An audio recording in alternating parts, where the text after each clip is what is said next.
भारत की आजादी से पहले की बात है। तारीख 9 दिसंबर 1946।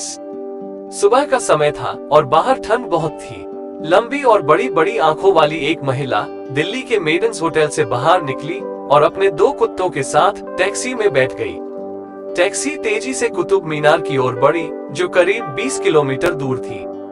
जैसे ही वो कुतुब मीनार पहुंची, उसने ड्राइवर को अपना हैंडबैग दिया और उसे वहीं रुकने के लिए कहा। वो अपने 2 कुत्तों के साथ कुतुब मीनार की सीढ़ियां चढ़ने लगी। 240 फीट ऊंची कुतुब मीनार की चोटी तक पहुंचना इतना आसान नहीं था। 379 सीढ़ियों में पूरी होती है 240 फीट की ऊंचाई। पर वो महिला ऊपर पहुंची। ठंडी हवा चल रही थी। कुतुब मीनार के चोटी पर खड़े होकर उसने एक बार चारों ओर देखा। अगले ही पल वो अपने 2 कुत्तों के साथ नीचे छलांग लगा दी। ड्राइवर को दिया गया हैंडबैग में मिले सामान से पता चला कि उनकी नाम थी रानी तारा देवी। उम्र 33 साल। कपूरथला के महाराज जगजीत सिंह की छठी पत्नी। अगले दिन पोस्टमार्टम के बाद रानी तारा देवी को कश्मीरी गेट के पास निकोलसन सिमेट्री में दफना दिया गया। दोस्तों, हमारी आज की एपिसोड में हम ऐसे एक जगह की सैर करेंगे जहां इतिहास से जुड़ी अनेक रहस्यमयी और हकीकत कहानियां इमारतों की रूप में खड़ी हैं। आज हम दिल्ली के कुतुब मीनार कॉम्प्लेक्स में आए हैं। यह वीडियो दिल्ली अतीत की गलियारों से नामक वीडियो परंपरा का चौथा वीडियो है।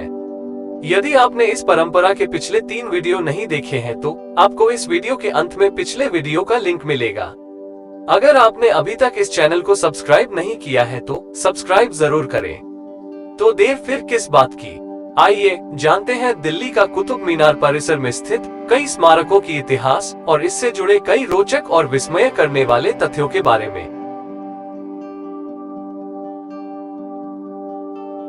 दिल्ली के मेहरौली में स्थित कुतुब मीनार ईंट से निर्मित दुनिया की सबसे ऊंची मीनार है। 1192 से 1220 ईस्वी में इस मीनार का निर्माण कराया गया था। मोहम्मद गोरी का गुलाम और गुलाम वंश का संस्थापक कुतुबुद्दीन ऐबक द्वारा कुतुब मीनार की नींव को डाला गया था, लेकिन वो इसे पूरा नहीं कर सके। उनके द्वारा इस मीनार के आधार भाग को ही पूरा कराया गया था। कुतुब मीनार के निर्माण में एक नहीं कई शासकों ने अपना योगदान दिया था। कुतुबुद्दीन ऐबक के बाद इनके उत्तराधिकारी और पोते इल्तुमिश ने इस कार्य को आगे बढ़ाते हुए मीनार में 3 मंजिलों का निर्माण कराया। इसके बाद तुगलक वंश के शासक फिरोज शाह तुगलक ने इस कार्य में अपनी दिलचस्पी दिखाई और 1368 ईस्वी में मीनार की 5वीं और अंतिम मंजिल का निर्माण कराया था। कुतुब मीनार तुर्की शिल्पकला का एक अद्भुत और खूबसूरत नमूना है। पूरी मीनार को लाल बलुआ पत्थर और संगमरमर से तैयार किया गया है, जिस पर कुरान की आयतें लिखी हुई है। इसकी 4थी और 5वीं मंजिल पर बालकनी मौजूद है। ताजमहल की तरह ही कुतुब मीनार को भी वास्तुकला का एक मास्टरपीस माना जाता है। 1993 में कुतुब मीनार को यूनेस्को द्वारा विश्व धरोहर में शामिल किया गया था। बताया जाता है कि 14वीं और 15वीं सदी में बिजली गिरने और भूकंप से कुतुब मीनार को नुकसान पहुंचा था, जिसके बाद फिरोज शाह तुगलक ने मीनार की शीर्ष 2 मंजिलों की मरम्मत करवाई थी। कुतुब मीनार पर भूकंप का कई बार असर हुआ है। सन 1505 में एक बहुत बड़ा भूकंप आया था, जिसकी वजह से कुतुब मीनार पर बहुत भारी नुकसान हुआ था और इस बार उसकी मरम्मत सिकंदर लोदी ने करवाई थी। कुतुब मीनार को वर्ष 1803 में एक और भूकंप का सामना करना पड़ा था। उसके बाद साल 1814 में इसके प्रभावित हिस्सों को ब्रिटिश इंडियन आर्मी के मेजर रॉबर्ट स्मिथ ने रिपेयर कराया था।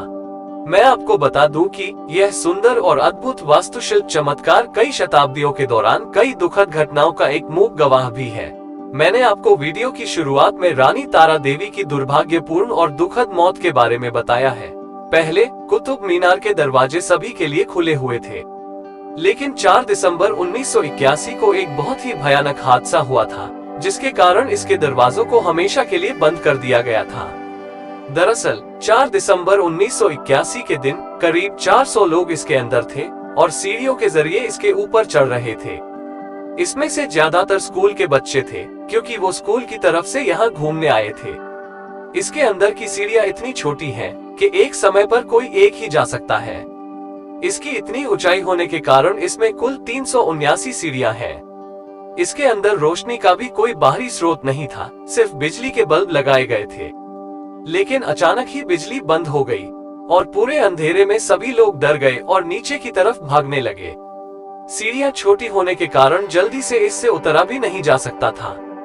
इस भगदड़ में 45 लोगों की मौत हो गई, जिसमें ज्यादातर बच्चे थे। तभी से कुतुब मीनार के अंदर जाना बंद करवा दिया गया। इसे जब भी खोलने पर विचार किया जाता था तो कोई न कोई घटना घट जाती थी। लोगों का कहना है कि आज भी यहाँ रात के समय कुछ अजीब सा एहसास होता है।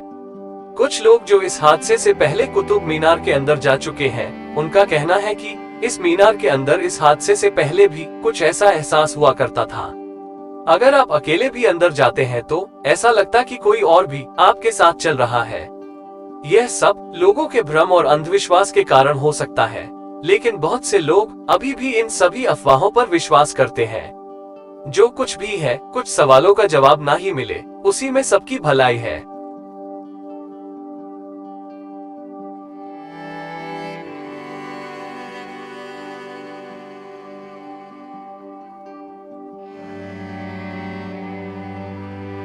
विश्व धरोहर का दर्जा प्राप्त कुतुब मीनार के परिसर का एक और आकर्षण कुव्वत-उल-इस्लाम मस्जिद है, जो मीनार के ठीक बगल में है। इसका इतिहास बहुत पुराना है। इतिहासकारों के मुताबिक इसका निर्माण दिल्ली पर कब्जा करने के बाद 1192 में कुतुबुद्दीन ऐबक ने कराया था। इसका कार्य 1198 में पूरा हुआ। इस खूबसूरत और ऐतिहासिक मस्जिद का निर्माण गुलाम वंश के प्रथम शासक कुतुबुद्दीन ऐबक ने 1192 में शुरू करवाया था। इस मस्जिद का निर्माण करवाने के बाद फिर इल्तुमिश और अलाउद्दीन खिलजी ने इस मस्जिद का विकास करवाया। यह मस्जिद भारतीय उपमहाद्वीप की काफी पुरानी मस्जिद भी बताई जाती है। दावा किया जाता है कि किसी भी मुस्लिम सुल्तान द्वारा भारत में बनवाई गई यह पहली मस्जिद है। इस मस्जिद को बनने में पूरे 4 वर्ष लगे थे। साथ ही ये भी कहा जाता है कि इस मस्जिद में सन 1230 में इल्तुमिश और इसके बाद फिरोज शाह तुगलक ने कुछ हिस्से जोड़े थे। इसकी वास्तुकला इंडो इस्लामिक शैली में है। बता दें कि ये मस्जिद बहुत ही खूबसूरत है, जिसमें आपको वास्तुकला के कई नमूने देखने को मिलेंगे। ये मस्जिद 121 फुट लंबे और 150 फुट चौड़े चबूतरे पर स्थित है। इसके पास एक छोटा सा मकबरा भी है, जो जमीम इमाम के नाम से बनवाया गया है। कहा जाता है कि जमीम इमाम इस मस्जिद में नमाज पढ़ते थे।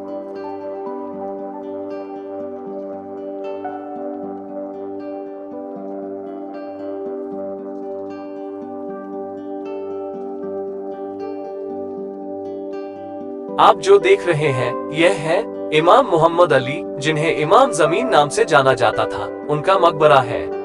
प्रवेश द्वार का शिला पर लिखा हुआ जानकारी के अनुसार इस मकबरे का निर्माण 1538 में हुआ था। इमाम जमीन ने अपने जीवन काल में ही इस मकबरे का निर्माण करवा दिया था। उनकी मृत्यु साल 1539 में हुई थी।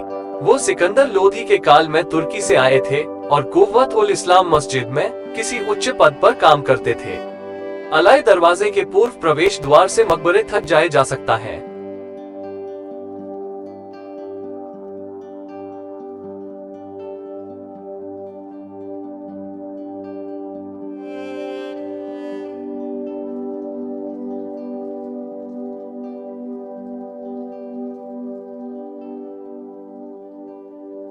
दोस्तों ध्यान से देखिए यह कब्र। इस कब्र में 5 फीट जमीन के नीचे सो रहा है एक सुल्तान। एक सुल्तान जो थे दिल्ली सल्तनत का एक शक्तिशाली राजा, जिसका शासन अफगानिस्तान से लेकर उत्तर एवं मध्य भारत तक था। कहा जाता है कि उसके बाद कोई भी शासक इतना साम्राज्य स्थापित नहीं कर पाया था। इस कब्र के करीब से हजारों लोग गुजर जाते हैं। इस कब्र के ऊपर खड़े होकर दिल्ली सल्तनत के बिखरे पन्नों के साथ लोग सेल्फी लेते हैं, लेकिन ज्यादातर लोगों को खबर नहीं कि इस कब्र में दफन है वो सुल्तान जिसका नाम है अलाउद्दीन खिलजी, जिसने सन 1296 से 1316 तक हिंदुस्तान में शासन करते थे। कुतुब मीनार से लगभग 100 कदम चलने पर दाएं तरफ एक गिर चुके गुंबद के नीचे चौकोर सा चबूतरा बना हुआ है। ये ही है अलाउद्दीन खिलजी का मकबरा। संजय लीला भंसाली की फिल्म पद्मावती के बाद काफी चर्चे में आया है अलाउद्दीन खिलजी का नाम। फिल्म में सुल्तान की मौजूदगी और कथित तौर पर विवादित ऐतिहासिक प्रसंगों की वजह से भंसाली की फिल्म पर कई राज्यों ने बैन लगा दिया था। यह सब तमाम बातों से बेखबर दिल्ली का सुल्तान पिछले 700 सालों से यहाँ चैन की नींद सो रहे हैं।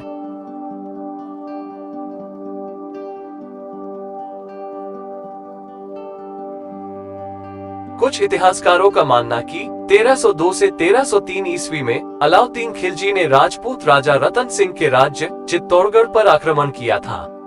मलिक मोहम्मद जायसी की ऐतिहासिक कविता पद्मावत के अनुसार अलाउद्दीन खिलजी ने चित्तौड़ पर हमला रानी पद्मावती को प्राप्त करने के लिए किया था। रानी पद्मावती राजा रतन सिंह की पत्नी थी। इस विषय पर अलग अलग लेखकों ने अलग अलग बात कही है। इस हमले में राजा रतन सिंह तो मारे गए, लेकिन रानी पद्मावती ने खिलजी से खुद की आत्मरक्षा के लिए कई हजार राजपूत रानियों के साथ जौहर कर लिया था। अलाउद्दीन खिलजी को इतिहास में एक क्रूर शासक के तौर पर जाना जाता है, परंतु इतिहास में उसके द्वारा किए गए विभिन्न सुधारों को भी याद किया जाता है। दिल्ली सल्तनत के सुल्तानों में अलाउद्दीन खिलजी पहला शासक था जिसने राजस्व सुधारों की ओर विशेष ध्यान दिया। उसने भूमि की पैमाइश कराकर उसकी वास्तविक उपज पर लगान निश्चित किया। अलाउद्दीन खिलजी की मृत्यु 1316 ईस्वी में हो गई।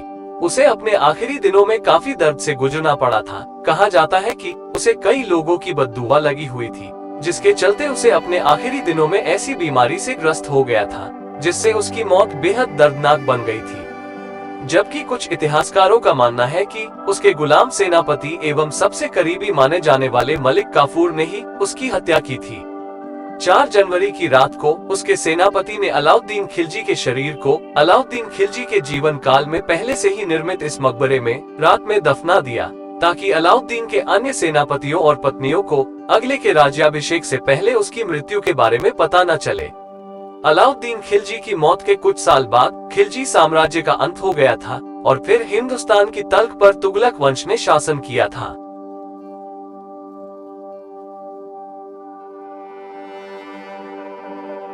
इस कुतुब मीनार परिसर में और भी कई ऐतिहासिक संरचनाएं और मकबरे हैं, जिसे देखना एक अनूठा और अविस्मरणीय अनुभव है। हम उन्हें अगले एपिसोड पार्ट 2 में कवर करेंगे। यह एक ऐसी जगह है जिसे अपने जीवन काल में कम से कम एक बार अवश्य जाना चाहिए। दोस्तों, अगर आपको यह वीडियो पसंद आया हो तो चैनल को सब्सक्राइब करना ना भूलें। दिल्ली अतीत की गलियारों से नामक इस वीडियो सीरीज का अगले एपिसोड के साथ अगले हफ्ते फिर मिलेंगे। Thank you for watching the video.